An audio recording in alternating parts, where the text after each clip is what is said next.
উপস্থিতিবৃন্দ, আমরা কি ধরনের ভঙ্গুর অর্থনীতির মধ্য দিয়ে রাষ্ট্র পরিচালনার দায়িত্ব গ্রহণ করেছি, এটি দেশের যে কোনো শ্রেণী পেশার মানুষের চেয়ে খুব সম্ভবত আপনারা সবচেয়ে বেশি অবগত আছেন। আপনাদের জানা আছে, দীর্ঘ 1.5 দশকেরও ফ্যাসিবাদ শাসন শোষণের অভিশাপ থেকে রাষ্ট্রের অন্য সকল প্রতিষ্ঠানের মতো জাতীয় রাজস্ববোর্ডও মুক্ত থাকতে পারেনি। এনবিআর এর নীতি নিয়ম উপেক্ষা করে ব্যক্তি কিংবা দলীয় স্বার্থে কাউকে পৃষ্ঠপোষকতা, কারো প্রতি বিরূপ মনোভাব কিংবা রাজস্ব আহরণে স্বেচ্ছাচারিতা এনবিআরকে প্রশ্নবিদ্ধ করেছিল। এনবিআর উপরে মানুষের আস্থা বিনষ্টের একটি অন্যতম কারণ ছিল এই বিষয়গুলো। উপস্থিত সুধীবৃন্দ, ফ্যাসিবাদ মুক্ত বাংলাদেশে এবার আমাদের ঘুরে দাঁড়ানোর পালা, অর্থাৎ বাংলাদেশের ঘুরে দাঁড়ানোর পালা। দেশের জনগণ বর্তমানে এনবিআরকে একটি নির্ভরযোগ্য এবং বিশ্বস্ত প্রতিষ্ঠান হিসাবে প্রত্যাশা করে। দেশের জনগণ, বিশেষ করে করদাতাগণ, এনবিআরকে তাদের আস্থাভাজন প্রতিষ্ঠান হিসাবে দেখতে চায়। দক্ষ এবং টেকসই রাজস্ব ব্যবস্থাপনার মাধ্যমে জন আস্থা অর্জন সম্ভব, যেটি আপনাদের কারো কারো বক্তব্য থেকেও উঠে এসেছে। করদাতাতে সেই প্রত্যাশা পূরণের দায়িত্ব আপনাদেরকে অবশ্যই নিতে হবে।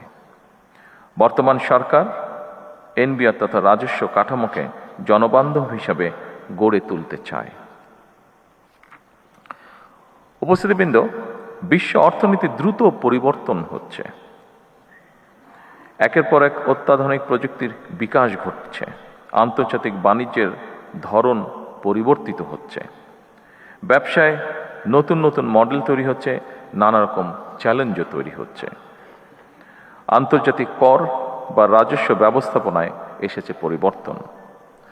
পরিবর্তিত বিশ্বের অর্থনৈতিক সমস্যা, সম্ভাবনা, সুবিধা এবং চ্যালেঞ্জ মোকাবেলায় রাজস্ব কর্মকর্তাদেরকে বহুমাত্রিক দক্ষতা অর্জন এখন সময় দেবে, যা কিনা আপনাদেরও বক্তব্যে ফুটে উঠেছে এখানে ওপেন ফ্লোরে আলোচনার সময়।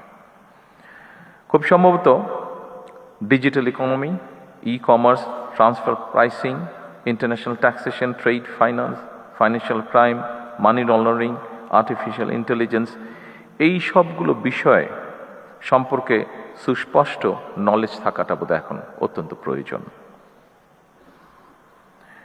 উপস্থিতিবৃন্দ, এটি অস্বীকার করার উপায় নেই। বর্তমানে দেশে ট্যাক্স জিডিপি রেশিও এখনো সক্ষমতার তুলনায় অনেক কম। কর ভিত্তি এখনো তুলনামূলকভাবে অনেক সংকীর্ণ। অর্থনীতির একটি বড় অংশ এখনো অনানুষ্ঠানিক। সীমিত সংখ্যক নিয়মিত করদাতার উপরে নির্ভরতা হ্রাস করতে হবে মনে হয়।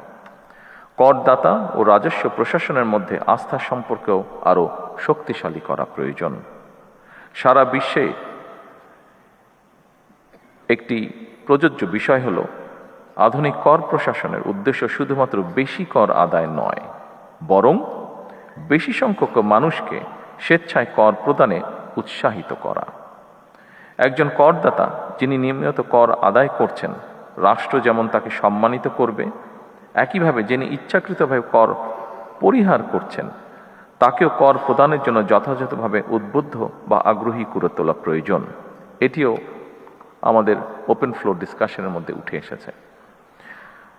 কর ব্যবস্থাপনা কিংবা কর আদায় পদ্ধতি সহজ এবং দুর্নীতি ও হয়রানিমুক্ত হওয়া প্রয়োজন, যাতে মানুষ স্বেচ্ছাপ্রণোদিত হয়ে কর আদায় স্বাচ্ছন্দ্য বোধ করেন। আমার কাছে মনে হয়, একই করদাতার উপরে বারবার করের বোঝা না বাড়িয়ে রাজস্ব বৃদ্ধির নীতি টেকসই একই করদাতাদের ওপর বারবার করের বোঝা বাড়িয়ে রাজস্ব বৃদ্ধির নীতি খুব সম্ভবত টেকসই পদ্ধতি নয়, বরং কর প্রদানে সক্ষম ব্যক্তিদেরকে শনাক্ত করে তাদেরকে যথাযথ নিয়মে করের আওতায় আনার ব্যবস্থা করার কার্যক্রম উদ্যোগ গ্রহণ করা বোধহয় অত্যন্ত প্রয়োজন। এই জন্য ডিজিটালি আধুনিক ডাটা ভিত্তিক কর প্রশাসন গড়ে তোলার খুব সম্ভবত কোনো বিকল্প নেই। সম্মানিত উপস্থিতিবৃন্দ, ভ্যাট আধুনিক অর্থনীতির গুরুত্বপূর্ণ একটি রাজস্ব উৎস। তবে ভ্যাট ব্যবস্থাপনার সফলতা নির্ভর করে এর কার্যকর বাস্তবায়নের ওপর। ভ্যাট প্রশাসনের জটিলতার কারণে যাতে ব্যবসা বাণিজ্য বাধাগ্রস্ত না হয় সেটিও আপনাদেরকে কষ্ট করে নিশ্চিত করা প্রয়োজন। কাস্টমস, ভ্যাট কিংবা ট্যাক্স আদায় শুধু এনফোর্সমেন্টের বিষয় নয়, বরং রাজস্ব ব্যবস্থাপনার উপরে ভ্যাট ট্যাক্স দাতাদের আস্থা ও বিশ্বাসের সম্পর্ক তৈরি হলে রাজস্ব আহরণ অনেক সহজ হয়ে যায়। সুতরাং দক্ষ ব্যবস্থাপনার মাধ্যমে জাতীয় রাজস্ব বোর্ডকে এমনভাবে গড়ে তোলা প্রয়োজন যেখানে মানুষ এই প্রতিষ্ঠানকে ভয় না করে বরং বিশ্বাস করবে। উপস্থিতিবৃন্দ, আমি আশা করি দেশের স্বার্থে আপনারা এনবিআরকে জনগণের আরও বিশ্বস্ত এবং আস্থাভাজন প্রতিষ্ঠানে পরিণত করতে সক্ষম হবেন। ব্যক্তি স্বার্থের চেয়ে প্রতিষ্ঠান তথা সবার আগে দেশের স্বার্থ রক্ষা করা প্রয়োজন। উপস্থিতিবৃন্দ, একটি বিষয় ওপেন ফ্লোর ডিসকাশনে একটি বিষয় উঠে এসেছে। আমাদের ইন্টারিম গভর্নমেন্টের সময় এই ডিপার্টমেন্টে একটি ঘটনা ঘটেছিল। ঘটনাটিকে আমরা দুঃখজনক ঘটনা বলে অভিহিত করতে চাই। আমরা চাই, আমি আগেই বলেছি, সরকার চায় সকলকে সাথে করে নিয়ে বাংলাদেশকে গড়ে তুলতে।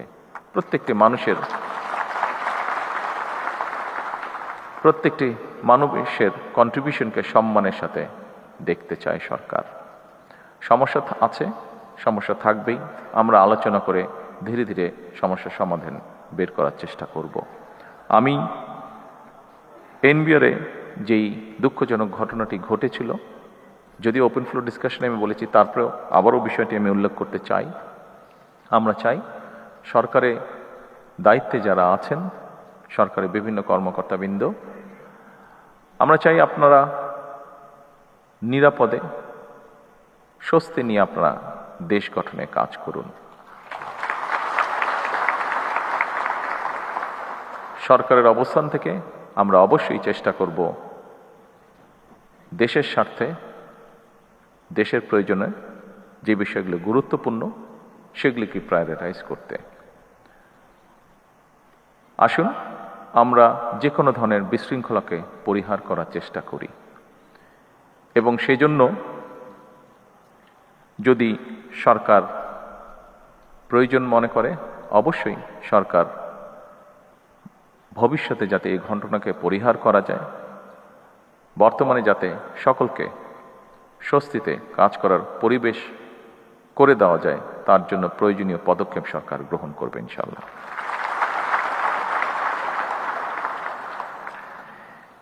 এবার একটি আশা, সম্ভাবনা এবং প্রত্যাশার কথা বলে আমার বক্তব্য শেষ করতে চাই। গত ফেব্রুয়ারি মাসের মাঝামাঝি থেকে জুনের শেষ পর্যন্ত সময়টিতে রাজস্ব আহরণের পরিমাণ ছিল ইতিবাচক। এটি প্রমাণ করে আপনারা পারেন, আপনারাই পারেন এবং আপনারা অবশ্যই পারবেন ইনশাআল্লাহ।